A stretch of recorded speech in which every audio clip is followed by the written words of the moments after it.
Hi, I'm Anthony Niedwiecki. I'm the Dean of the Golden Gate University School of Law. Happy to have this conversation with you.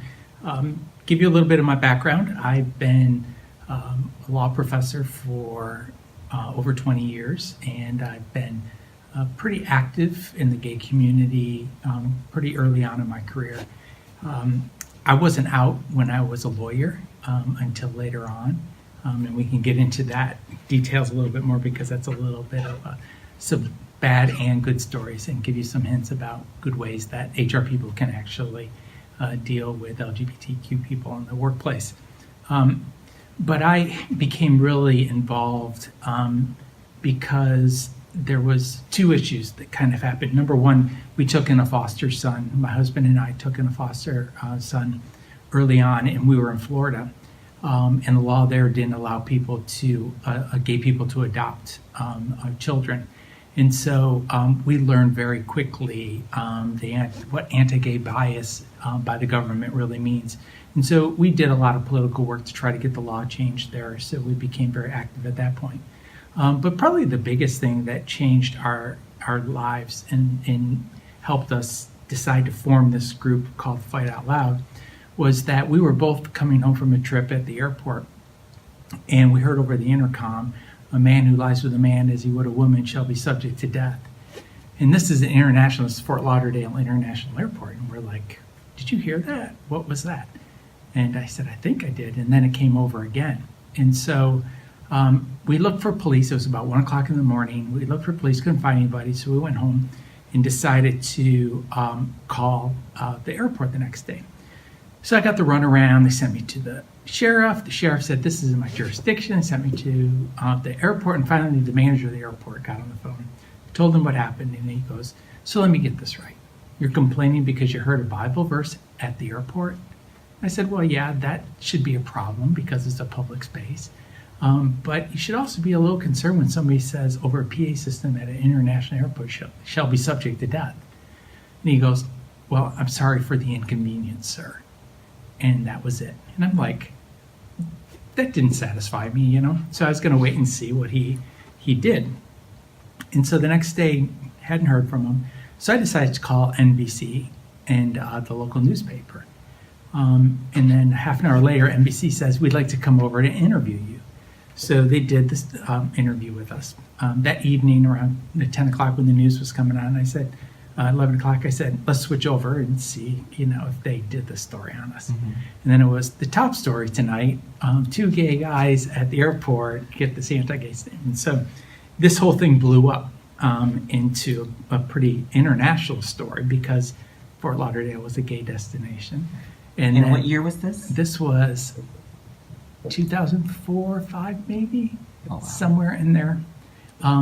But all of a sudden, media was around. Fox News wanted to interview us. The conservative radio show in town was vilifying us and because we wouldn't go on their show. And all this stuff happened. Long story short, they figured out what happened, that somebody that worked there had a cell phone ringtone that said that, and he just put it up against the microphone, and I thought it would be funny. So this became a big story. But the final story in the newspaper took his side on it. It said, "Jokester fired for offending the gays," was the headline in the local Sun Sentinel newspaper. And so from there, we ended up getting all this hate mail. I had to have special guards at work when I was a professor at the time. We had fag written on the side of our car. We had people pounding on our windows. We had to have police in front of our house for a couple weeks. My husband was at the grocery store, and somebody came up to him and said, "Were you the guy that was on the TV about the airport?" And he goes, "Yeah." And she spit in his face and said, "You effing faggot," and with her kid, into 6-year-old kid or so in tow. And so we went through this whole thing. And so we decided that we needed to do something to kind of, we were able to manipulate the media and get the media involved and help us get the story out. But not everybody has those resources. And so we created Fight Out Loud in order to be able to help people who are subject to discrimination, but maybe not illegal discrimination. And so we started doing these things. And one of the first things we had to do is the mayor of Fort Lauderdale that summer made all these anti-gay statements. And so we did these protests, and it became the biggest protest ever in Fort Lauderdale's history, and on and on. And then I finally decided I was going to run for office. I said I can complain or do something about it. Ran for office, got elected as vice mayor of the city down in Florida. And so that's kind of just put me way out there.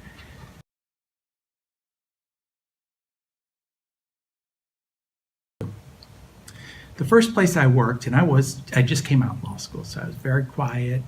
And the first law firm I worked for, I went to all these events. Used to, people would always talk about me behind my back, and finally somebody came up and said, "You should probably start bringing a date to these events because people are starting to wonder about you." Basically saying, and these are lawyers. These are lawyers. And so clearly that was not going to be the firm for me. The second firm that I clerked for, the very first day I was there, and I didn't come out to anybody. But the very first thing they did is they had one of the openly gay partners take me to lunch, just saying, "Here, we want you to meet partners. Here's one of the first partners to meet." And they set that standard right from the very beginning of being inclusive and making sure that if I were gay, that at least I know that there are other people there to support me.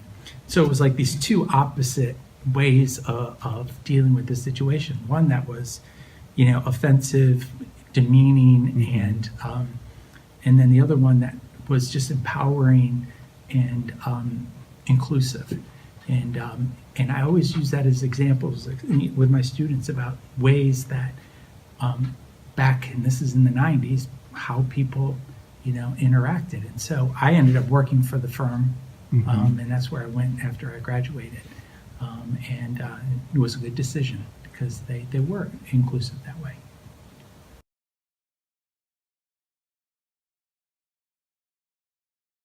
Well, back in that time, at the first firm, if I came out, I wouldn't have gotten a job.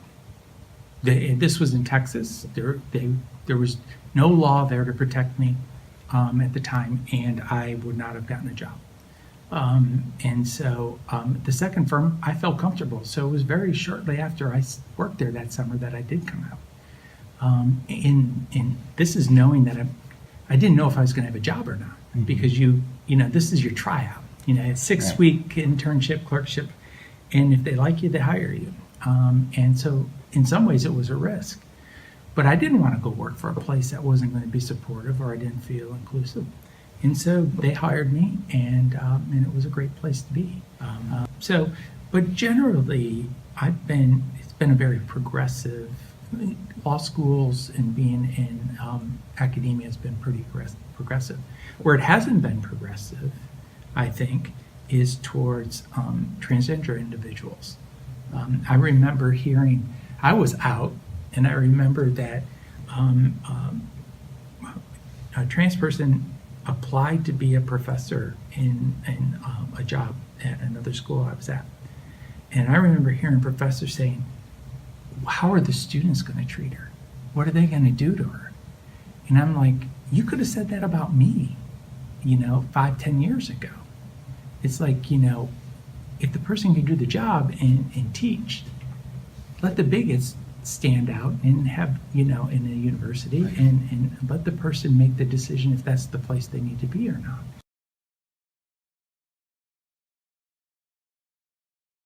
It's easier now than before because there's always a lot at stake. And people always use the similar types of excuses as that professor said to me about the trans woman that was applying at the school. People have these worries that somebody that's high up in a company and is the face of a company or a school or something like that, just being gay is offensive to others. And so will that hurt the company? Will that hurt admissions? What will happen at the school? I think that those were issues and things. So people that moved up in those levels at a point were not open, and they weren't getting the jobs. I think that that's changed. There are high profile, openly gay people at every major company. Apple CEO. Yeah. I mean, a lot of the major tech companies are run by people that are out. But what's interesting is when I became dean here, I may have been only the 6th or 7th openly gay dean ever of a law school in the country. And I think the 3rd only openly gay male dean in the country of a law school. For 2018, 2017, that's crazy. Now, 2 new deans started this year that are openly gay in very strange places. One's in Oklahoma, and the other one is in Iowa or something like that. But they're in places where you wouldn't think that there would be openly gay deans. And so it's weird that there's been so few of us, but it's heartening to know that just within my 2nd year, there's already been a couple more people that have been elevated to this position.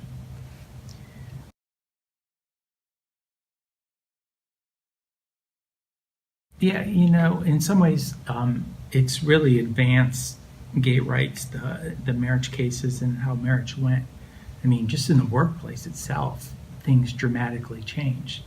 When I was in my law firm, the one that I ultimately went to work for, we pushed for domestic partnership benefits because that's what you could get at the time. And then civil unions happened. And then my partner, and at the time, who's my husband now, 15 years ago, we went and got our civil union in Vermont because that was the only legal thing you could do. But that wasn't recognized in the workplace, every place either. And so there was this unequal way of treating employees in the workplace that I think a lot of places wanted to figure out how to fix, whether it would be through domestic, recognizing domestic partnerships and giving them benefits. But then you had all these tax issues. It became so clear every year when I did my taxes how much more I was paying because the government didn't recognize it on my marriage. And then I had to pay taxes on his benefits. Imputed income. Yeah, and so I was paying even more taxes. And I was, let alone the amount that I would get if I was just recognized as married. So, but with all those changes, I think it's allowed in a lot of ways people to be more open, and I think the process has moved in a quicker way than most places. But what's interesting is we got marriage rights, but still, like you said, there's still no universal protection across the country based on sexual orientation, gender identity, gender expression at the federal level. So you've got piecemeal states that take care of that, like California, that prevent it. But you also got, a number of states that don't. And so I could still be fired for being gay if I were teaching in a different place. Right. Other people could be as well. What should be interesting to see how far we've progressed, because I think that even there are some Republican legislators or Congress people that still, they're softer on the gay issues and social issues. Right. Not all social issues, but gay issues, because a lot of times they have people in their family that are impacted, and so they see that. The Republican Party's not that way. So I'm curious to see what happens with the Congress, that they will push forward a new, in addition to the Civil Rights Bill, Civil Rights Act, which protects sexual orientation, gender identity, gender expression. That will probably make it through the House of Representatives. What happens at the Senate level and then to the president, who knows? It's probably not likely to go forward because they won't go forward. But it will raise the issue again on a national level and see where it goes. And so at some point we might, but who knows? But it's happened on a state-by-state level, but you still have a lot of the southern states and conservative states where there aren't those protections.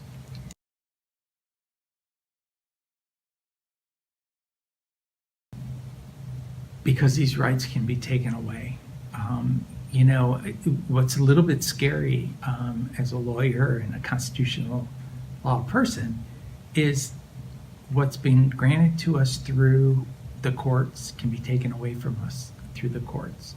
And this administration and then the new Supreme Court justices, I don't know how they would handle it. I'm not sure that they would take away marriage equality, but they sure can, make it more difficult by allowing what they would call religious protection, so people can discriminate against you if they say it's part of their religion. And so it kind of minimizes the protections, anti-discrimination protections that are out there. I think here in California, we've become complacent because this is such a state where it's easier to be open and out. But I still talk to a couple of my friends that have bosses that are not comfortable with it, and so they've had to maneuver that. But they're in in a lot of ways, I feel that they're more in the minority here. But there's still a large portion of our country that don't have these rights, that may never get these rights. And that can have an impact across the board. But we won the marriage fight, but we still don't have, protections from being fired or hired or kicked out of our house, or not given services. It's not full equality yet. It's not full equality yet at all.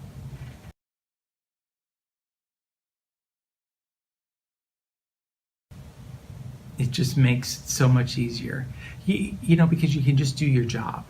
You're not worried about every time you have to come out. There's a sense that when you're not out, or even when you're out and you're not that comfortable with it in the workplace, every meeting is a potential opportunity to come out. And opportunity is probably not the right word, but you have to come out all the time. To me, it's just so much better now that I get hired, and it's part of who I am during the interview process, and it's make it a central part. And it doesn't have to be, bring out the gay pom-poms here and say, I'm gay, I'm gay, I'm gay. But talking about your husband, talking about research or organizations you belong to, it allows to kind of take that off the table. And if people hire you and bring you in, they know, and so it makes me much more comfortable. I'm able to do my job. I feel like a part of the school or the company or wherever I am, because of the fact that I could talk about my husband. I could talk about what we did this weekend. I don't have to constantly be thinking about, does this person know I'm gay? Right. And how would they respond? Right. It just takes that pressure off, and I could be a much more productive employee because I'm not worried about that. I'm worried about whether I'm going to get enough students into the school. I'm worried about whether this professor is going to teach his class.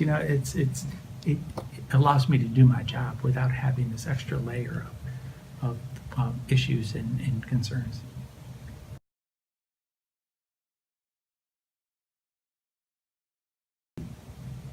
No, to be honest with you, early on. I think that there were individual people that were in my life that inspired me, whether it was a partner at my workplace that, showed me that it can be done.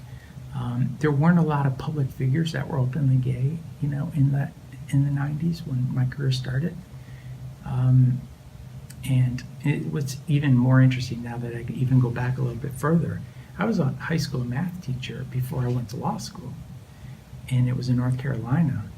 And I didn't know this until after I started, but I was replacing a guy who got fired for being gay. And the amount of the comments and the things the students used to say about him put me in the closet like you wouldn't believe through that period of time. And so, and then when I broke in and went to law school, that's when I started to come out. And that's part of the reason why I left the job and started going to law school, because I wanted to, this was my passion, this is what I needed to do across the board. But so it was just at the time that people like Ellen was still in the closet when I was in law school, and it's always a terrible story that I tell people, but I was a little tipsy one night. I was at a party in New Orleans. I went to school at Tulane in New Orleans, and it was a Halloween costume party. She happened to be at the party, and I remember going up to her so obnoxiously, but I was angry at her because everybody in New Orleans knew she was gay, but yet she wasn't very publicly gay at the time. And I remember going up to her and I said, wow, that's a great costume. You look just like Ellen DeGeneres. It's so stupid. It is, you are. But it just highlighted to me that, I took these chances in my life. I couldn't imagine how much that would do for people if they saw that you came out. And she did come out. And now she's been probably one of the best outspoken, leaders. And I admire everything she does. And she's been a great, one of those people that really bridged across different communities and types of people. So she's been wonderful. But I do remember back then, just do it, because we need people, we need allies, we need people out there speaking. We need to make it safe for others, to go out there. And that was a little frustrating because I didn't have all that back then. It's different now, I have students that and colleagues that work here that never would have thought that they would ever gay deed. It's just not something in their lives that they ever thought that there would be.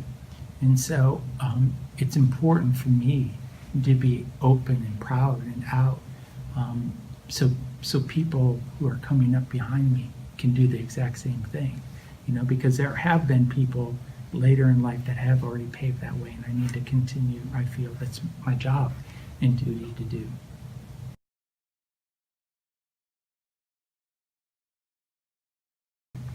Make it very visible that the place is inclusive. And the way you do that is by having policies and letting people know up front that, these are our policies. We're an inclusive, diverse group. But also be a diverse group. Make sure that you are hiring and you're thinking of people, making sure that people are hired that reflect the workforce, that reflect the community around them. Otherwise, if I were to come in a place and it would be all just a bunch of old white guys, I'd be like, this isn't for me, because I don't see anybody out there that's like me, and I don't see how I'd be successful. So I can't overstate the importance of promoting diversity within the workforce and being conscious about it, because a lot of times we're not so conscious about what we're doing that puts up those barriers. And so it's important to kind of just step back and say, what am I doing? Why am I not hiring, or these people are taking the jobs? Reflect, think about it. Think about what kind of things that you can do to make people feel comfortable and included and part of the community.